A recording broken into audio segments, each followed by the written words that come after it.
हमें इस तरह फोन करके क्यों बुलाया तुमने? केतकी मुझे माफ कर दो। केतकी मुझे अपनी गलती का एहसास हो गया। मैं तुम्हारे पैर पड़ती हूँ, प्लीज मुझे माफ कर दो, प्लीज। हाँ, तो ये सब मत करो। जो औरत किसी के पति को चुराने की कोशिश करे उस पर तो भूल कर भी भरोसा नहीं कर सकते हम। ठीक, बिल्कुल ठीक कह रही हो तुम। तुम्हारी नफरत के लायक हूं मैं केतकी। लेकिन केतकी, मैं सच कह रही हूँ, मुझे अपनी गलती का एहसास हो गया है। किसी अपने को खोने का क्या दर्द होता है ये आज जाना है मैंने। और तुम्हें कितनी तकलीफ हुई होगी मेरे और वरदान के बारे में जानकर। हो सके तो मुझे माफ कर देना, लेकिन ये पाप और नहीं होने दूंगी मैं हमेशा के लिए अपने बाबा को लेकर कोलकाता वापस जा रही हूँ। शायद तुम्हें मेरी इस बात पर भी विश्वास नहीं हो रहा होगा ना। मैं अभी तुम्हें टिकट्स दिखाती हूँ।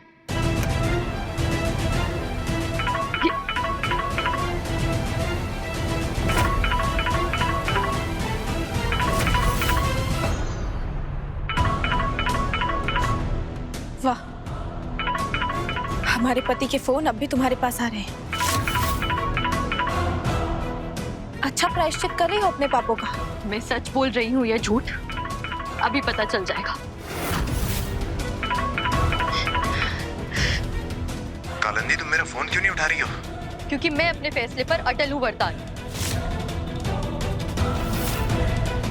मैं आज हमेशा हमेशा के लिए तुम्हें और इस शहर को छोड़कर जा रही हूँ। वरदान, हम जो कर रहे थे वो एक बहुत बड़ा पाप है, लेकिन अब बस, अब और नहीं। और तुम्हें केतकी से ज्यादा प्यार करने वाली पत्नी कभी नहीं मिलेगी। और हो सके तो कभी उसका साथ मत छोड़ना। और हाँ, भगवान के लिए आज के बाद मुझे कांटेक्ट करने की कोशिश मत करना।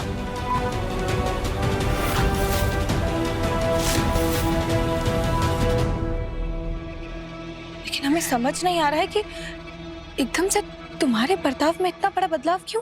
क्योंकि मेरे पापों की सजा मेरे पापा को मिल रही है। चलो मेरे साथ।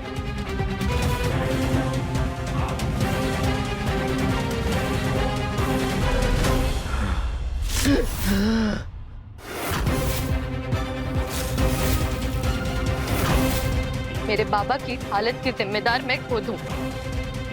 जब उन्हें पता चला कि उनकी बेटी एक शादीशुदा मर्द के साथ है तो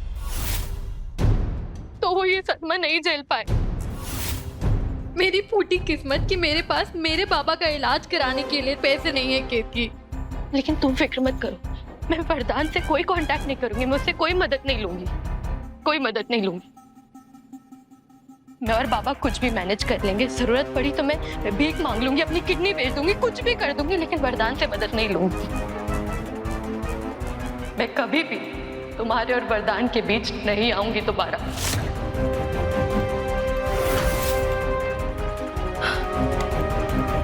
जहां तक पैसों का सवाल है तो हम तुम्हारी मदद करेंगे।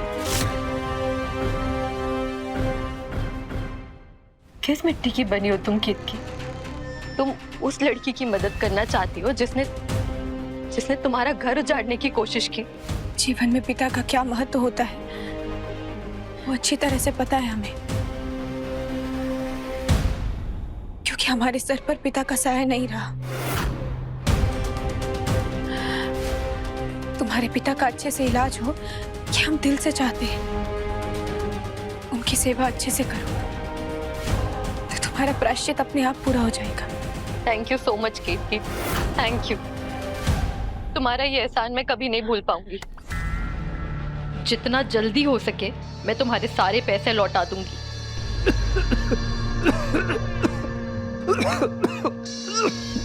बाबा सब ठीक हो जाएगा। केतकी लगता है बाबा की तबीयत खराब हो गई है, हमें उन्हें फौरन हॉस्पिटल लेकर जाना होगा। तुम एक काम करो केतकी, तुम ना ये एड्रेस पर जाकर श्रीकांत जी को पैसे दे देना, वो पैसे मुझ तक पहुंचा देंगे, ठीक है? मुझे बाबा को देखना होगा। बाबा सब ठीक हो जाएगा। अपने पिताजी का ध्यान रखना।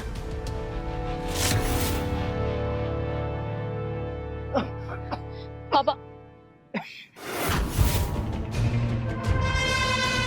बाबा,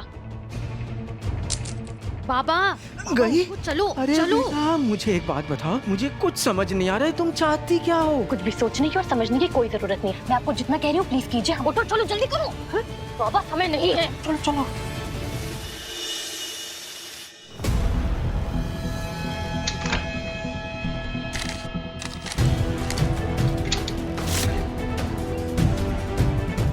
लगता है तुमने बहुत अच्छी एक्टिंग की है काली दी। तुम्हारा काम तो हो गया। कीर्ति बस घर से पैसे लेकर निकल रही है।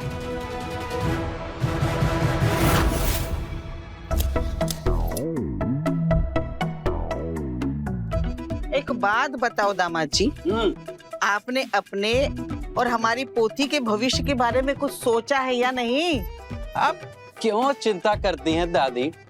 पता है हमारे भाग्य की रेखाओं में क्या दिखाई पड़ता है? क्या? एक बड़ी सी तिजोरी में चमचमाता सोना, खनखनाते जेवर, टिमटिमाते हीरे, छनछनाते पैसे। हाँ, छनछनाते पैसे। मतलब कमाई करने की भी सोचे है तो वो भी सिक्कों में दामाद जी। हमें तो ना छनछनात दिखाई दे रहा है ना खनखनात दिखाई दे रहा है। हमें तो बस ठन ठन गोपाल दिखाई दे रहे हैं।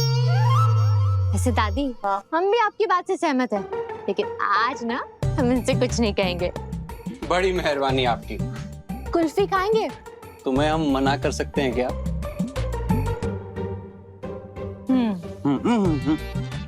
हाँ?